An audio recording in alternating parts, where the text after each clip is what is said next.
అందరికీ నమస్కారం. నేను మీ గోపాల్ అయ్యంగార్. శ్రీమతే రామానుజాయ నమః. 16వ తారీఖు మార్చి నెల 2025 నుంచి 22వ తారీఖు మార్చి నెల 2025 వరకు మేషరాశి నుంచి మీనరాశి వరకు వార ఫలాలు ఎలా ఉందో ఈ రోజు తెలుసుకుందాం.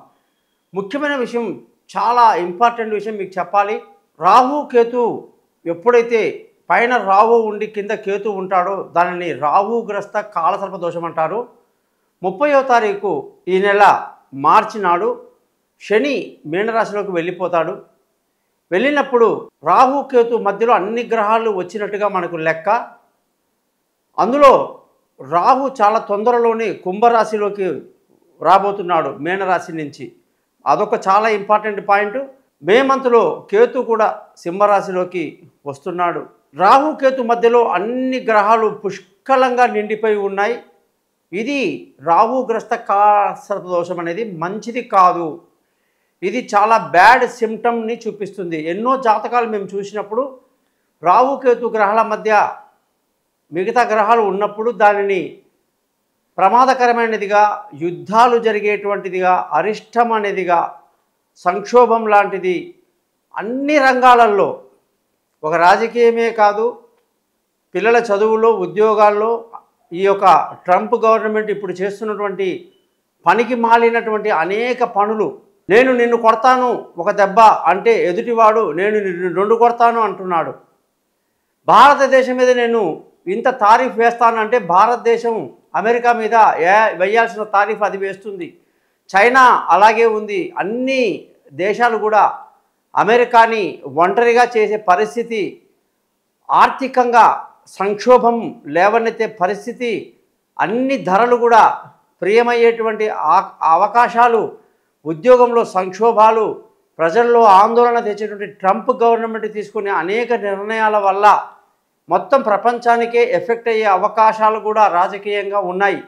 ఆర్థిక ఇబ్బందులు, విద్యా అవకాశాల్లో దెబ్బలు, అనేక రకాలైనటువంటి పరిస్థితులు రాకుండా భగవంతుడు అందరినీ చల్లగా చూడాలి. ఇది రాహుకేతు మధ్యలో జరగబోయేటువంటి ఒక ప్రత్యేకమైనటువంటి విషయంగా మీకు ముందుగా తెలియజేస్తున్నాను.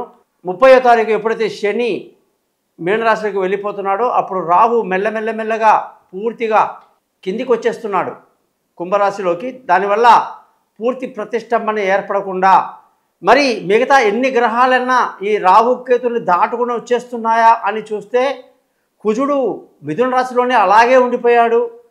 గురువు 15వ తారీఖు నాడు మిథున రాశిలోకి వెళ్తున్నాడు, అది కూడా లోపలే ఉంటున్నాడు రాహుకేతు మధ్యలో. సూర్యుడు ఇప్పుడే కుంభరాశిలోకి ఈ వారం వచ్చాడు ఈరోజు. మరి కుంభరాశిలో సూర్యుడు ఒక నెల, మేషంలో ఒక నెల, వృషభంలో ఒక నెల, మిథునము కర్కాటకం అనేసరికి 6 నెలలు ఇక్కడే అయిపోయింది. అక్కడ చూస్తే బుధుడు మీనంలో ఉన్నాడు, ఆయనకి అలాగే 5-6 నెలలు టైం పడుతుంది. శుక్రుడికి అదే టైం పడుతుంది. మరి ఇటువంటి పరిస్థితి మంచిది కాదు అని ఒకటి ముఖ్యంగా తెలియజేస్తూ అందరూ కూడా తమ తమ ఇష్టదైవాన్ని ప్రార్థిస్తూ మంచి జరగాలని కోరుతూ వాళ్ళ కుటుంబాల గురించి ఆలోచించాల్సిన ముఖ్యమైన విషయం హెచ్చరిస్తున్నారు. రెండోది, సూర్యుడు కుంభరాశిలోకి వచ్చేసాడు కాబట్టి 12 రాశులకు వాటి ప్రభావం ఎలా ఉందో ఈరోజు మనం తెలుసుకుంటాం అన్నమాట. కాబట్టి మీరందరూ కూడా ఈ ఛానల్ని సబ్స్క్రైబ్ చేయండి.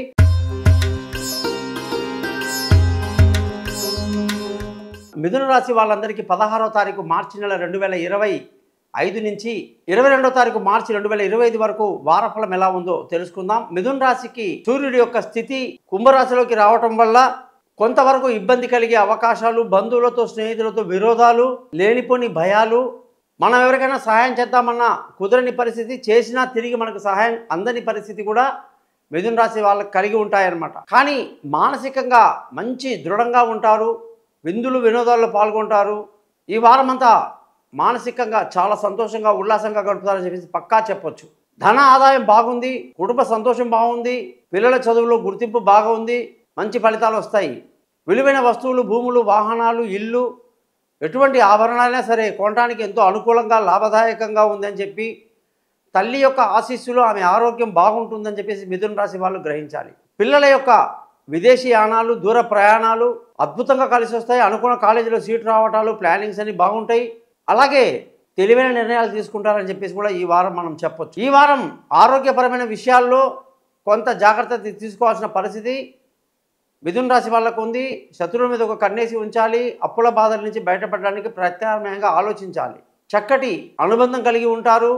ఎంతవరకు మనం ఇతరుల విషయంలో ఇన్వాల్వ్ అయితే మంచిదో ఆలోచించుకొని ముందుకెళ్ళటం మంచిది.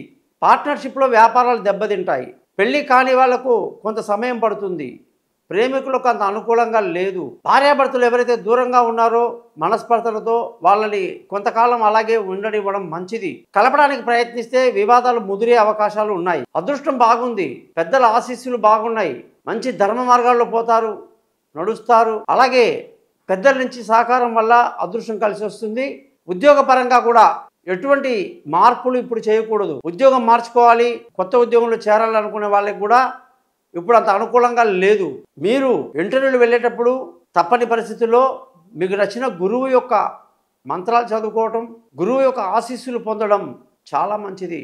అలాగే సమయానికి వీసాలు అందక అనుకున్న ఉద్యోగ ప్రయత్నాలు దెబ్బతినే అవకాశాలు లేకపోలేదు. వ్యాపారంలో మంచి లాభాలు మాత్రం ఉన్నాయి. అన్ని రంగాల్లో కూడా వ్యాపారంలో ముందుకు దూసుకువెళ్తారు. కొత్త వ్యాపారంలో కూడా ప్రవేశించే అవకాశాలు బాగున్నాయి.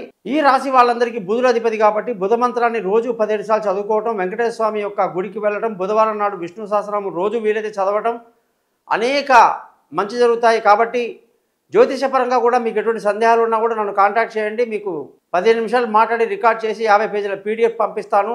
నమస్కారం. గోపాలయ్యంగార్.